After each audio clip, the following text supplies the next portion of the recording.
What happens when one of Britain's most beloved actors sits down for what should be a routine chat show appearance, only to face the most disrespectful treatment ever captured on live television?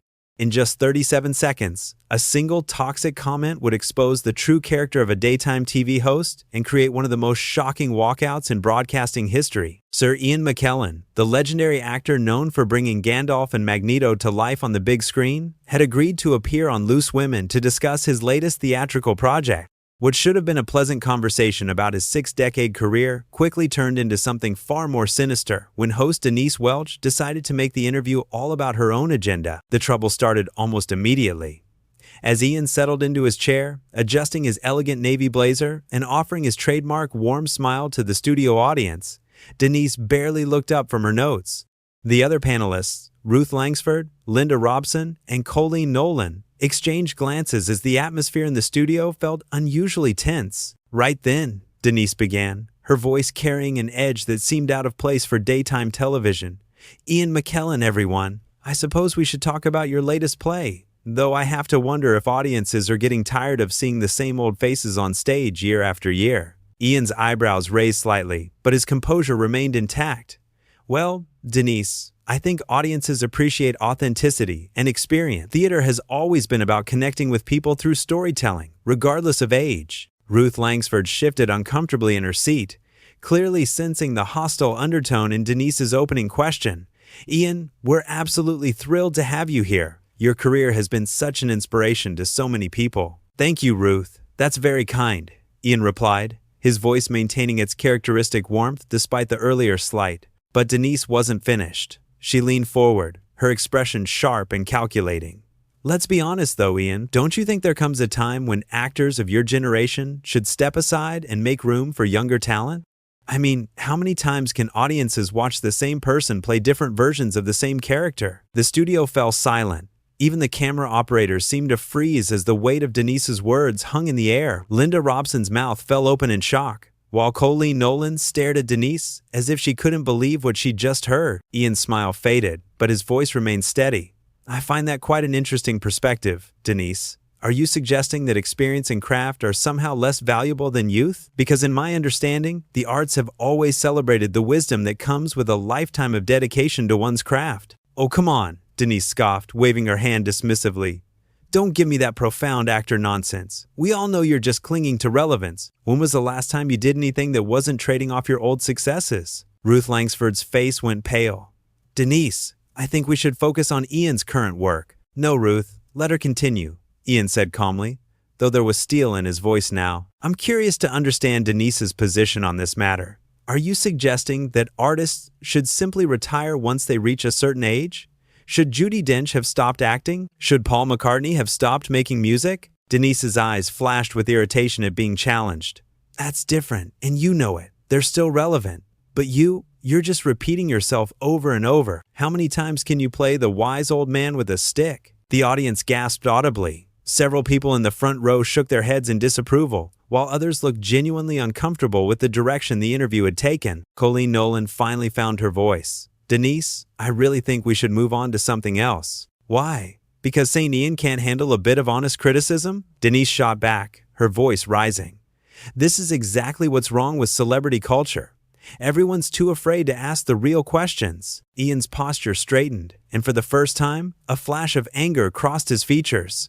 "Honest criticism? Is that what you call this? Because from where I'm sitting, it sounds more like poorly disguised ageism wrapped up in the pretense of journalism." "Ageism?" Denise laughed harshly. "Oh, that's rich. Play the victim card, why don't you? Maybe if you'd evolved as an actor instead of coasting on past glories, we wouldn't be having this conversation." Linda Robson looked like she wanted to disappear into her chair. "Can we please talk about something else? Ian, tell us about working with the young actors in your latest production." But Ian was no longer interested in deflecting. His decades of experience dealing with difficult people in the industry had taught him when to stand his ground. "You know, Denise, I came here today expecting a civilized conversation about theater and the arts. Instead, I find myself subjected to what can only be described as a personal attack disguised as an interview." "Personal attack?" Denise's voice dripped with sarcasm. "I'm just asking the questions that everyone else is too polite to ask. Maybe you should thank me for being honest instead of getting defensive." The tension in the studio was now palpable. Crew members looked at each other nervously, unsure whether to intervene or let the car crash continue. The director's voice could be heard faintly through someone's earpiece, though the words were indistinct. Ruth Langsford made another attempt to restore order. "I think we all need to take a step back here." "No, Ruth," Ian said firmly, his voice carrying the authority that had commanded stages around the world for decades. "I think it's important that this conversation continues. Because what Denise is demonstrating here is a fundamental misunderstanding of what it means to be an artist, and frankly, what it means to be a decent human being." Denise's face flushed red with anger. "Don't you dare lecture me about decency! You're the one who can't handle a bit of straight talk." "Maybe that's the problem with your generation. Everything has to be wrapped up in cotton wool." "Straight talk?" Ian's eyebrows rose again, but this time there was no warmth in his expression. "Is that what we're calling rudeness now?" "Because I have to tell you, Denise, I've been in this industry longer than you've been alive, and I've never encountered such unprofessional behavior from someone who claims to be a journalist." The studio audience began to murmur among themselves, clearly taking Ian's side in the escalating confrontation. Several people could be heard expressing their displeasure with Denise's approach. Colleen Nolan tried once more to intervene. "Maybe we should go to a commercial break." "Absolutely not," Denise snapped. "Ian wants to have this conversation, so let's have it." "Tell me, Sir Ian, when exactly did you become so precious that you can't handle a few hard questions?" Ian stood up slowly, his tall frame imposing even in the informal setting of the talk show. The movement was deliberate and dignified, commanding immediate attention from everyone in the studio. "Hard questions?" he repeated, his voice quiet but carrying clearly through the studio. "Denise, I've answered hard questions from some of the finest journalists in the world. I've discussed everything from my sexuality to my political beliefs to my artistic choices. I've never once shied away from genuine inquiry. But what you're doing here isn't journalism. It's something far less dignified." The silence that followed Ian's words was deafening.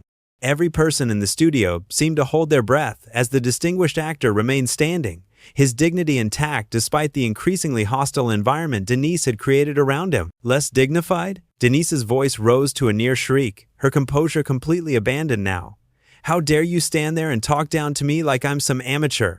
I've been doing this job for years, and it shows."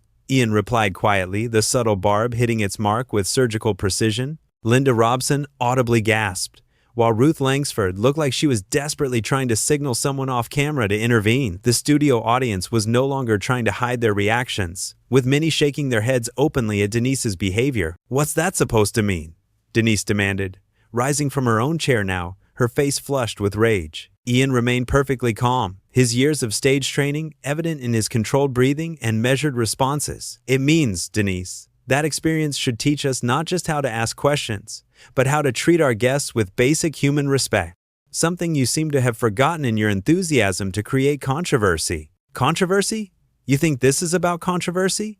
Denise's voice cracked with emotion, though whether from anger or something else was unclear. "This is about accountability, about calling out people who think they're above criticism just because they have a title in front of their name." Colleen Nolan finally stood up as well, her maternal instincts clearly kicking in as she tried to position herself between the two combatants. "Okay, I think we really need to calm down here. We're all professionals, and we can discuss this like adults." "Adults?" Denise whirled on her colleague. "Don't you start, Colleen.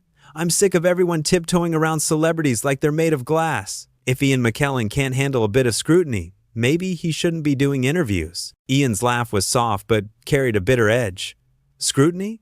Is that what you call personal attacks and ageist comments? Because I have to tell you, I've faced scrutiny from critics far more accomplished than yourself, and they managed to do it without abandoning their professionalism." The barb hit home, and Denise's face contorted with fury. "Accomplished? You don't know anything about what I've accomplished. You sit there in your ivory tower, collecting awards for playing dress-up, while real journalists like me actually ask the hard questions." "Real journalists?" Ruth Langsford couldn't stay silent any longer. "Denise, what you're doing right now isn't journalism. It's just cruel." "Stay out of this, Ruth," Denise snapped, her voice venomous. "You're all so busy protecting your precious guests that you can't see what's really happening here." Ian took a step closer to his chair, but instead of sitting down, he placed his hand on the back of it, a gesture that somehow managed to convey both his intention to leave and his willingness to continue the conversation if necessary. What I see happening here, Denise, is a host who seems more interested in attacking her guest than in conducting an interview. What I see is someone who appears to have confused cruelty with courage and aggression with journalism. The words were delivered with the precision of a master craftsman, each one carefully chosen for maximum impact. The studio audience erupted in scattered applause, clearly showing where their sympathies lay. "Don't you dare," Denise hissed, pointing an accusatory finger at Ian. "Don't you dare turn this around on me. You're the one who can't handle honest questions. You're the one who's being defensive and precious." "Honest questions?" Ian's voice remained steady, but there was steel beneath the silk now. "Let me ask you an honest question, Denise. Do you genuinely believe that the way you've conducted yourself today represents the best of British television journalism? Do you think your colleagues here are proud of what they've witnessed?" Linda Robson looked like she might cry. "Ian, please don't judge all of us by—" "Oh, I'm not, Linda," Ian assured her, his voice softening slightly as he addressed the clearly distressed panelist. "Your discomfort with this situation speaks very well of you, as does Ruth's and Colleen's, but Denise seems determined to continue down this path." "This path?" Denise's voice was shrill now. "You mean the path of asking real questions instead of lobbing softball compliments? God forbid someone should challenge the great Sir Ian McKellen." "Challenge me?" Ian's eyebrows rose. "Denise, you haven't challenged me. You've simply been rude. There's a difference between challenging someone intellectually and attacking them personally. One is the mark of a skilled interviewer. The other is the refuge of someone who's run out of intelligent things to say." The studio fell silent again, the weight of Ian's words settling over everyone present. Even the crew members had stopped their bustling, transfixed by the unfolding drama. Denise's mouth opened and closed several times, as if she was struggling to find a response that wouldn't prove Ian's point. Finally, she found her voice again, though it was shakier now. "You're twisting everything I say. That's what people like you do, isn't it? You use your fancy words and your posh accent to make everyone else look stupid." Ian shook his head slowly, a gesture that somehow managed to convey both sadness and disappointment. "Denise, I'm not trying to make you look anything. I'm simply responding to the way you've chosen to conduct this interview. If you feel that reflects poorly on you, perhaps that should tell you something. There's nothing wrong with how I conduct interviews." Denise shot back, but her voice lacked the conviction it had carried earlier. "I ask the questions other people are afraid to ask." Ruth Langsford leaned forward, her voice gentle but firm.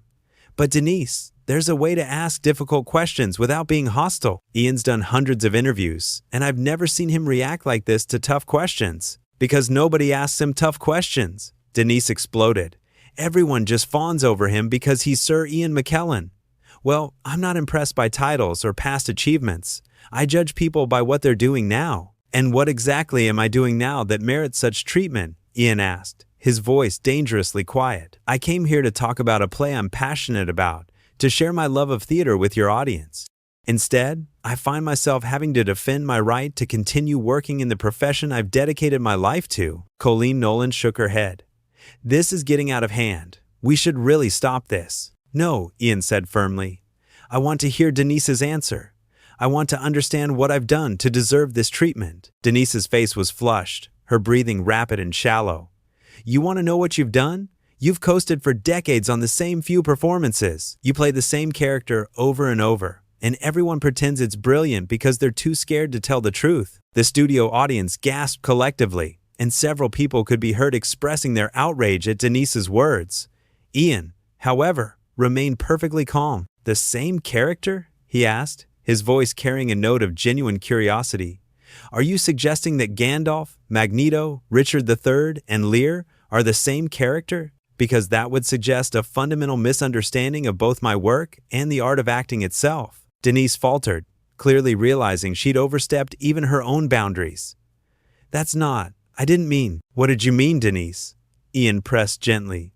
"Because it seems to me that you've made a series of statements that you can't support with facts. Is it possible that your real issue isn't with my work, but with something else entirely?" The question hung in the air like a challenge, and for the first time since the interview began, Denise seemed at a loss for words. Her colleagues watched her with a mixture of concern and embarrassment, clearly wishing they could distance themselves from her behavior. The silence stretched on as Denise struggled to formulate a response that wouldn't further expose her complete lack of preparation or professional judgment. Her face cycled through various shades of red as she realized that Ian's calm, measured approach had effectively dismantled every one of her attacks. "My issue," she finally managed, her voice now noticeably quieter but still dripping with resentment, "is with actors who think they're untouchable, who think they can just waltz onto shows like this and expect everyone to worship at their feet." Ian tilted his head slightly, studying her with the kind of analytical gaze he might reserve for a particularly challenging script. "Denise, I have to ask, have you actually watched any of my recent work, or are you basing your criticisms on assumptions?" The question was delivered with such genuine curiosity that it somehow made Denise's position even more untenable. Ruth Langsford bit her lip, clearly recognizing that her colleague was about to be exposed as completely unprepared. "I don't need to watch every single thing you've done to know," Denise began, but her voice trailed off as she realized how hollow that sounded. "To know what exactly?" Ian pressed gently. "Because it seems to me that forming opinions about someone's work without actually examining that work is rather the opposite of journalism, isn't it?" Linda Robson covered her face with her hands, unable to watch the professional car crash unfolding beside her. The studio audience had gone completely quiet, sensing that they were witnessing something unprecedented. Denise's mouth opened and closed like a fish gasping for air. "I've seen enough," she said weakly. "Have you?" Ian's voice remained perfectly controlled. "Because your earlier comment about me playing the same character repeatedly suggests otherwise. Have you seen my King Lear from last year? What about my work in The Prisoner? Or my recent radio dramas? Or are you perhaps thinking of someone else entirely?" The devastating politeness of Ian's questioning was far more effective than any angry outburst could have been. Each question revealed another gap in Denise's knowledge, another failure of basic professional preparation. Colleen Nolan finally found the courage to intervene again. "Maybe we should talk about something else. Ian, what draws you back to the stage after all these years in film?" But Ian kept his gaze fixed on Denise. "I'm still waiting for an answer, actually. Because if we're going to have this conversation about my work, I'd like to understand which specific performances Denise finds so repetitive." "This is ridiculous," Denise snapped, but her voice cracked slightly. "I shouldn't have to justify my opinions to you." "Of course you shouldn't," Ian agreed smoothly. "But when you make those opinions public on national television, when you use them to attack a guest, I think it's reasonable to expect that they're based on some actual knowledge rather than prejudice." The word prejudice hung in the air like an accusation. Ruth Langsford's eyes widened, recognizing the implications of what Ian was suggesting. "Prejudice?" Denise's voice rose again, though it sounded more desperate now than angry. "How dare you suggest that I'm prejudiced? I treat everyone the same way." "Do you?" Ian asked quietly. "Because I have to wonder, Denise, whether you would speak to a female actor of my age in the same manner, or whether there's something specific about older male actors that brings out this particular brand of hostility in you." The question was like a surgical strike, cutting directly to the heart of Denise's behavior in a way that left her completely exposed. Her colleagues stared at her in shock, finally understanding what Ian had recognized from the beginning. "That's completely unfair," Denise protested, but her voice was barely above a whisper now. "Is it?" Ian's voice remained gentle, almost sympathetic. "Because from where I'm sitting, it seems like you came into this interview with a predetermined agenda that had nothing to do with my work or my current projects, and I have to wonder what that agenda really is." Linda Robson slowly removed her hands from her face, staring at Denise as if seeing her for the first time. The studio audience was completely silent now, hanging on every word of this masterclass in controlled confrontation. "I don't have an agenda," Denise said, but even she seemed to realize how unconvincing she sounded. "Then help me understand," Ian said, leaning forward slightly. "Help me understand why you invited me here today only to attack my age, my relevance, and my ability to continue working. Help me understand why you seem so determined to be cruel to someone you've never met, about work you've admittedly not bothered to examine." The words were delivered with such quiet dignity that they seemed to echo in the stunned silence that followed. Denise looked around desperately at her colleagues, seeking support that clearly wasn't coming. Ruth Langsford finally spoke, her voice barely audible. "Denise, I think Ian deserves an apology." "An apology?" Denise's voice cracked completely now. "For what? For asking tough questions?" "For being unnecessarily cruel," Ruth said firmly, her usual diplomatic nature finally giving way to genuine moral outrage. for ambushing a guest who came here in good faith. Ian raised a hand gently. It's all right, Ruth. I don't need an apology. What I need is to understand whether this is really how Loose Women treats its guests. Because if it is, I think your viewers deserve to know that. The implication was clear and devastating. Colleen Nolan looked like she might be sick, while Linda Robson seemed on the verge of tears. This isn't how we normally do things, Linda said quickly. Ian, please don't judge the show by today. I'm not judging the show, Ian assured her kindly. I'm judging the behavior I've witnessed today, and I have to say, I find it quite revealing. Denise made one last desperate attempt to regain control. You're being oversensitive. This is just how television works now. People expect real conversations, not scripted pleasantries. Ian stood up fully now, his decision clearly made. Real conversations? Denise, what we've had today isn't a real conversation. It's been a one-sided attack based on ignorance and what appears to be personal animosity. Real conversations require mutual respect and actual knowledge of the subject matter, neither of which has been present here today. You can't just leave, Denise said desperately, realizing that her behavior was about to have consequences she hadn't anticipated. Actually, I can, Ian replied calmly, straightening his jacket with the same dignity he'd maintained throughout the entire ordeal. And I will, because I came here to discuss my passion for theater and to share that enthusiasm with your audience. Instead, I've been subjected to what can only be described as professional misconduct disguised as journalism. The studio was now completely silent, except for the quiet mechanical sounds of the cameras that had captured every moment of Denise's professional self-destruction. Ian looked around at the other panelists with genuine warmth. Ruth, Linda, Colleen, thank you for trying to maintain some semblance of professionalism. Your attempts to redirect this conversation spoke well of your character and your commitment to actual journalism. Then he turned back to Denise, his expression serious but not unkind.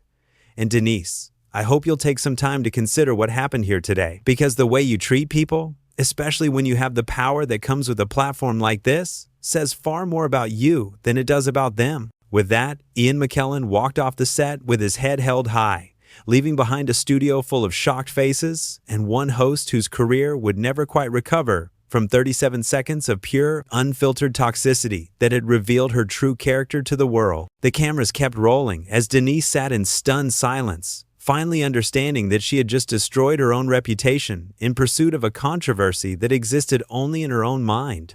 Her colleagues couldn't even look at her, and the studio audience sat in complete silence, having witnessed one of the most dignified exits in television history.